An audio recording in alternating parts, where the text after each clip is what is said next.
We've seen him on our screens across many networks, but most famously as the Weatherman on Sunrise. But now we get a more personal look into Sam Mack's life with the release of something of an autobiography. Accidental Weatherman is the book. Sam, welcome to the Ange, Rob and Robbo show. Rob, thank you very much for having me. Great to be on. Mate, this is a great book. I'm a big fan. What's it like to be an author?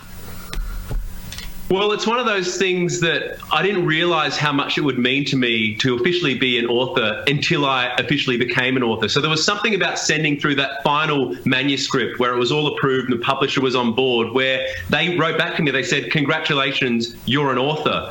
And I just remember having this moment of, oh my God, I want to tell the world that I'm an author. So I had some business cards printed. Even now when I go to order a Boost Juice, when they ask for your name at Boost Juice, I just say author. So they're watermelon, mango, for author, and I'll put my hand up. I'm telling the world about it. It's very exciting. Well, I remember you putting out a tweet talking about a book, and I will be honest, I thought it was a piss take. That's the problematic position I'm in right now, where people think that most things I'm doing is a piss take. And look, a lot of them are. I'd say maybe 80% of things I do are a piss take. But no, this is a real book. You've got it in your hand. It's a living, breathing thing. The other thing, I've also started wearing a beret since I became an author and wearing a monocle. So I'm really committed. I love it. Mate, you love TV. You love it. You're like me. You're a fan of the industry and what goes up on that screen. What is it like to be working on a show like Sunrise, which is the pinnacle of breakfast TV? It is a different adventure every day. I love that I don't know what's going to happen some days. I'm not a big over planner, which can give many producers nightmares. In the moment, I like to trust that the guest, whether it's a kid at a primary school or a senior person at a retirement village, I like to give them their moment to let them be themselves. And then obviously, if things go wrong, it's up to me to kind of, all right, weave my way out of that or embrace when things go wrong. That's another thing that I talk about in the book. I love when things go wrong. Most of our best, most memorable moments on Sunrise have been things going wrong. It's all about how you handle it. I sometimes went out on the road with Monique Wright for crosses across Australia. Luckily, we weren't doing it 5 days a week. It's a tough slog when you're out there and you're trying to make sure you've got unique content every day. Does it take a bit of a toll on you? It does. I've got an incredible producer who features in the book. There's a chapter about my producer, Sean Flynn, a.k.a. the Human Emoji, which is that's his nickname. He's almost become a quasi-celebrity. In fact, we were at Temora on our travels a few months back, and he got stopped. He was in Woolworths, and a lady shouted out, "Human Emoji, can I get a selfie?" So he's become a celebrity now, which I love because I have been the mastermind behind that. I started calling him the Human Emoji because he looks like the emoji of the circular head with the bald guy with the big glasses and the smile. I mean, he's a very attractive man, but he does look like an emoji, let's be honest. So I started calling him that in my first year, and it took a couple of years, but then the host started calling him it, everyone around the office started calling him it, and now the viewers recognize him and they love getting selfies with him, stopping him at the airport, and they shout out emoji to him all the time. So he is an amazing producer. Yes, he's part of the fun of the show, but he, like you, like me, lives and breathes TV. The chapter about him is just called Emoji, and it is an homage to the work, but also the skill that he has. He's an amazing people person, and I'm yet to meet someone who has a bad word to say about him. He earns fans all over the country. His attention to detail is incredible, and he's mad, which is the best thing because he's open to my ideas. So I can throw crazy ideas, and he'll find a way to do a version of that idea. Now, you really have been through the highs and lows. You worked on a show called Wake Up, and that's where I first met you, Adam Boland's Wake Up. It was as a rocky road, and that show ended up being cancelled. What was it like going through the turmoil of that and then finding yourself on Sunrise? What was the Wake Up experience like?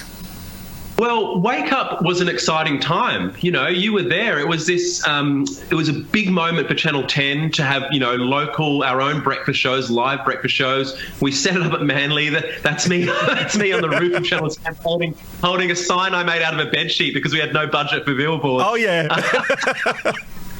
Oh, yes, I also brought back the kazoo. So there is a legacy to Wake Up. We did a lot of boxes. That's hard feeling. I get similar reactions from Nat Bar these days. Great.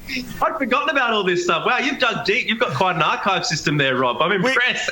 We've got good producers too, mate. Really with one of our producers, yeah. Look, Wake Up for me was a great chance to dip my toe in breakfast TV. I love live TV. I don't care what time of the day it is. Live TV excites me.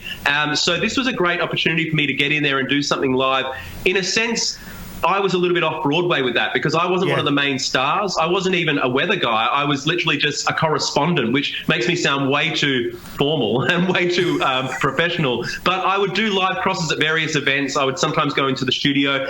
And I wish that show had longer to find its feet. I really do, because some talented people worked on it and people put a lot of work into it. But the nature of TV, unfortunately, is if something isn't rating, then your days can be numbered. So in terms of the Sunrise experience, completely different, because Sunrise is an established show, established brand. It's been dominating for decades. So to go into that was a huge opportunity. But I approached it with a similar approach that I took into Wake Up, which was to just try to do things a little bit differently, take risks and be open to things going wrong. But hopefully that will bring more interesting TV. Mate, in your book, you write about some really personal and emotional connections you've established, particularly with the viewers of Sunrise who've shared their stories with you. Does that ever get overwhelming? Yes, absolutely. There's a chapter in the book on mental health. I'm an Are You OK Day ambassador. That's why I wear the yellow wristband every day. I've spoken about that on the show. I've been an Are You OK Day ambassador for around 6 or 7 years now. I lost a friend, Richard Marsland, who a number of people in the media would know, very talented writer, performer. We lost him around 12 years ago, and I think that I guess I learned about mental health through that experience. And I wanted to dedicate a chapter to him and to his beautiful family in Adelaide. And I was lucky enough to catch up with Richard's parents, Alison and Peter, late last year as I was finishing the book. So I got a bit of an insight to how they're going, what they've learned through the experiences of losing Richard. And it's something that I love that I can use my platform, whether it's social media or whether it's the show Sunrise, to encourage more men to have these conversations. And I feel that I'm not going to change the world, but if I keep chipping away, then I'm going to play a part in helping to destigmatize those conversations about mental health. And I do get, when you talk about overwhelming, yes, whenever I talk about mental health or the Richard situation on the show, I need to brace myself, because I'm going to get probably a couple of hundred personal messages, direct messages or Facebook messages over the next couple of days. And that's heavy. I've had a woman wrote to me and said that she was planning to hang herself. It doesn't come much heavier than that. No. You need to take that very seriously, which I do. And I'm very upfront. I'm not a professional. I'm not a psychiatrist, and I'm not going to be your counsellor.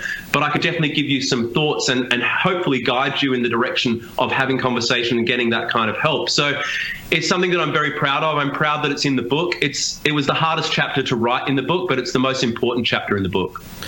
It's an interesting aspect, mate, because when you hear this and you hear how you're affecting people, it does put burden is the wrong word, but it can have an impact on you.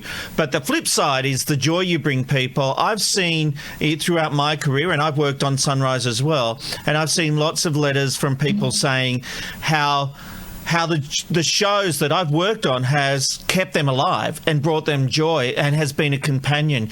We in the television industry sometimes underestimate the power of what we do.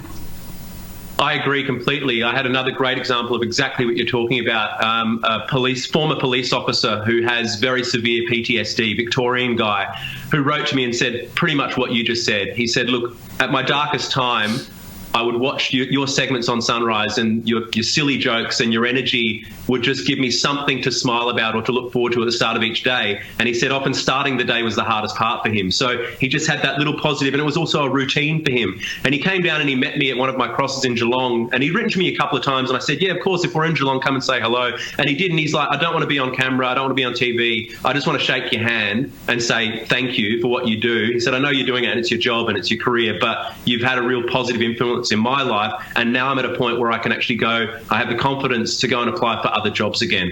And that's so rewarding for me. I love those experiences, and I think I used to do breakfast radio, and there is something extremely powerful about that time of the day, because there's an intimacy that comes with breakfast TV and breakfast radio. Yeah. So, for example, people watching Brekkie TV, you know, they're getting their kids ready for the school, they've just got out of bed, they're having their morning coffee, and it's the first face or the first voice that they hear at the start of a day. So there's an element of trust that comes with that, and in time, there's a very powerful connection because you're at your most vulnerable early in the morning. So if you're trusting a face or a voice into your space at that time of the morning, then that's a huge compliment, and I never take that for granted. And I think because I'm the mobile part of our show, I meet these people face to face. I shake their hands. I go to their schools. I go to their workplaces. I look them in the eye, and I get that genuine passion that people have, and particularly for Sunrise. I underestimated the power of Sunrise. You know, I knew about Sunrise and I'd watched little bits of it. When I took the job, I noticed almost instantly, within a few weeks, months of starting, just people approached me in a different way, and people looked at me differently, but in a positive way.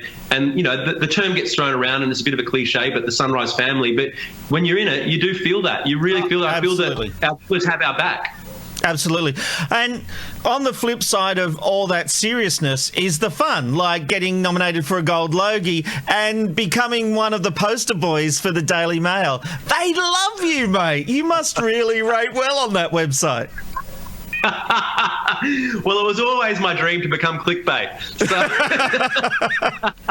no, look, I embrace it because 90% of it I find funny. I really do. Like, I find those long-worded, ridiculous headlines thoroughly amusing, and I share them on my social media. And I think that, like, they're doing their job and they've got a job to do, and for the most part, they've been great to me. There's definitely a few articles which I don't love and is maybe a little bit too personal, but I just ignore that. You can't control everything that people write about you. And honestly, like, there was one the other day which was, I changed my scarf in every cross, but for no apparent reason. I just wanted to wear my scarf in a different style in each cross, and I knew that ultimately I'd cut together like a little montage for Instagram. They ran a story about that, asking if anyone noticed it, and I don't think anyone did or cared, but I love that they ran a story on that, and now I'm not only accidental weatherman, I'm accidental style icon. Well, mate, as someone who's made a few appearances in the Daily Mail, it's a double-edged sword, but on the whole, it's all fun, and they're a good bunch of people, from my point of view anyway. Hey, if you want to read some hilarious behind-the-scenes stories of the entertainment industry and see a whole new side to Sam, check out his brand new autobiography, Accidental Weatherman. This is what it looks like. Sam, thank you for being on the Ange, Rob and Robbo show. Absolute pleasure. Thank you, Rob. Good on you, mate.